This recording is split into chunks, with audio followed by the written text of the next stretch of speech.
What up, Fight World? It's your boy Ego, and I'm back with some more boxing. Back with my segment, The Rundown. If you're new to the channel, what that is, just think of it like a gumbo.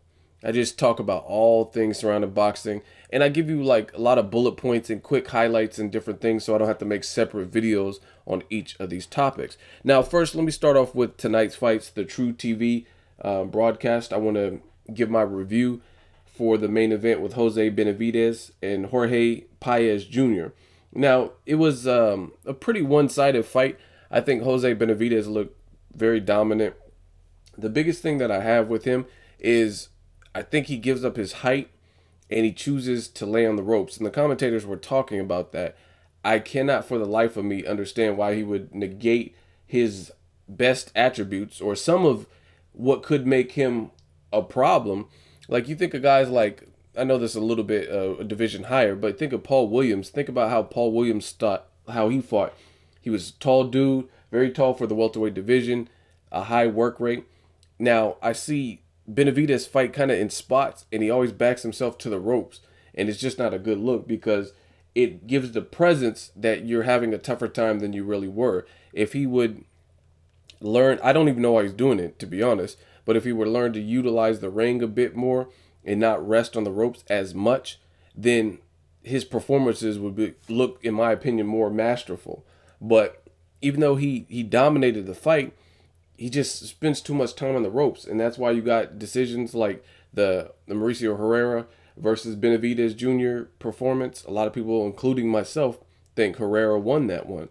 It's just a bad look. Now, when he's on fire. Like, his punches look really eye-catching and very flashy. So I do like about that when he's fighting in spurts, when he is like letting his hands go, his combinations look real good. But you smother some of your work letting in like a guy like Paez Jr. get in and give the presence that he's roughing you up. You know what I'm saying? You have long arms. It's going to take more torque for you to get your shots off. So if you're letting somebody come in, and it's not even just that, aside from it not making sense from being a tall fighter and laying on the ropes, when you get to the premier, you're a champion. That's not what a champion is supposed to do, in my opinion. When you get to the guys like Lucas Matisse, even Ruslan Provodnikov, although he's one-dimensional, you do not want guys like that to pin you on the ropes at all. You know what I'm saying? And Ruslan's very one-dimensional and shows he can be outboxed. But you could be winning around and you lay your back on the ropes. I don't see that being good for the top guys in the division. But he has some skills. I'm still iffy as where I could place him. You know what I mean? Can he beat a guy like Victor Postal? Can he beat Danny Garcia? Could he even beat like a Lucas Matisse, Terrence Crawford? These are all good fights, and I think his power is overstated. I think he has some pop. I don't think he has like chump power, but I think his power is a bit overstated. And you've seen Paez was getting hit flush with shots, and he went down twice in the fight, and Benavidez was able to get a 12th round stoppage. But I just have to keep seeing more. And like Tim Bradley was saying, who was the commentator on this, just the ropes thing, it makes no sense, to be honest. From a boxing standpoint, you're winning rounds, you're winning the fight, and then you lay yourself on the ropes, and you're not even coming up with anything sensational to the point where you shouldn't be in the center of the ring. If you were laying on the ropes and you were just doing your best work there, that's one thing, but that's not the case. So I'm gonna keep watching his fights to see how he develops and how he grows. But again, as he steps up in competition, that's gonna be bad. As far as the True TV broadcast, I like the graphics and the whole telecast pretty much. Commentators, I don't know. They have to grow on me, but Tim Bradley and Ray Mancini, they didn't do a horrible job, but it just, something missed me about it, where I wasn't just really thrilled with their job commentating. Like some of the statements they would make, it just, I don't know. I guess I'm real particular about what commentators that I like. I like Timothy Bradley, love him as a fighter. Just him as a commentator, I don't know. Something seemed off. And same thing with Ray Mancini. Shout out to both of those dudes, but I don't know. Just something about it wasn't really relating to me.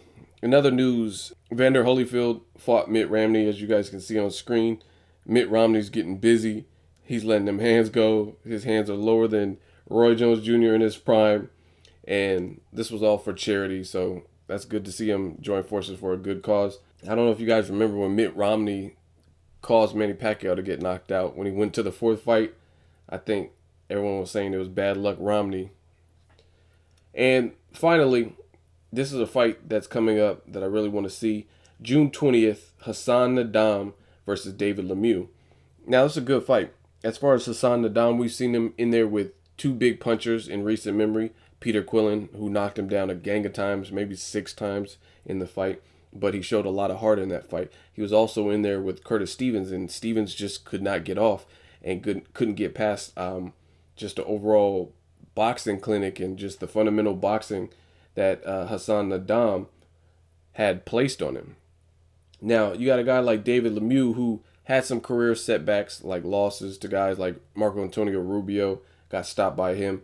And he's since signed with Golden Boy, even though he's getting sued because his old promoter is basically saying that Golden Boy had no rights to sign him or something like that. So I believe Golden Boy is getting sued, or he's getting sued for some type of breach of the smaller promotional company feels that there's a breach by him signing with Golden Boy. I don't know how that's going to work.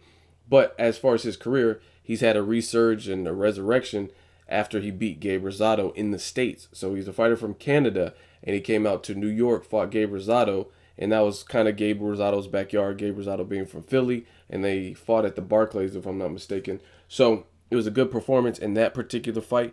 Now I want to see how David Lemieux, how improved is he? I want to see him in there with a skilled boxer, a guy who's going to box him, use intelligence, not the biggest puncher, but we've seen him in there with the warrior like Gabe Rosado. Now I want to see him in there with the boxer. And I don't know if you guys know this on my channel, but I give credit where credit's due.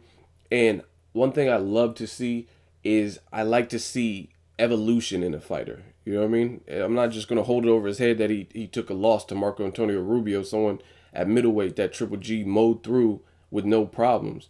But I got to see that evolution. Show me what you learned. You beat Gabe Rosado. That's cool. You beat that style, a pretty good boxer, warrior type of guy. Now let's see a bit slicker type of boxer with not as much mileage, in my opinion.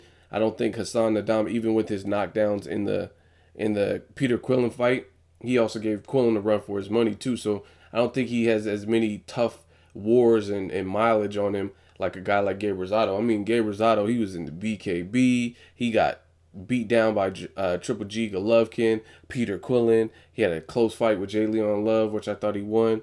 Just back-to-back tough fights. He fought Angulo. So I think Quillen is I think Hassn Nadam is a bit fresher than Gabe Rosado. And I also think he's slicker as a boxer. And he's not going to go out on some machismo mission. He knows his identity as a fighter. Whereas Gabe Rosado, I think sometimes just being a tough Philly dude, he wants to slug it out. And he ultimately paid and had that scar tissue versus David Lemieux. So I really like this fight. I think it's a good fight. And right now at middleweight, it's seeming like the man to beat is Triple G. He's the man at middleweight in my opinion. You also got guys like Miguel Cotto. I mean, the winner of this facing Cotto. Like if David Lemieux wins versus Cotto, I mean, that's a big fight. Hassn Nadam wins versus Cotto. Like that's a winnable fight. Let's see Cotto box somebody who's naturally bigger than him. So I really like the future. It just adds some more players to the game. Maybe Peter Quillen and Andy Lee have a rematch, and then the winner of that fight fights this winner. So if it's David Lemieux, Peter Quillen, David Lemieux. If it's Hassn Nadam, he'll be in a rematch with Peter Quillen, or he'll be fighting Andy Lee for the first time. So it's a lot of different ways you can round robin these guys and mix and match, and that's what I really like about it. Another person of interest to me for David Lemieux, if he is victorious, is David Lemieux and Canelo. Canelo's big as shit, and a lot of people want to see Canelo Triple G, as do I. But Oscar already said he's waiting 2 years, and they don't want that. But if Canelo fought David Lemieux, I would love to see that fight. That's a good fight with two guys with power. And I think David Lemieux has a bit more solid base than a guy like James Kirkland, who is, like I said, one mode and one mode only. I think David Lemieux has a few more tricks up his sleeve, probably a better defense. Kirkland is just one-dimensional battle of attrition. And if he don't beat you at that game, then you see what happens. So let me know what you guys think of this episode of The Rundown. Try to cover some quick things in boxing. Make sure you like my video as always. Hate, comment, and subscribe. Till next video, it's Ego signing off.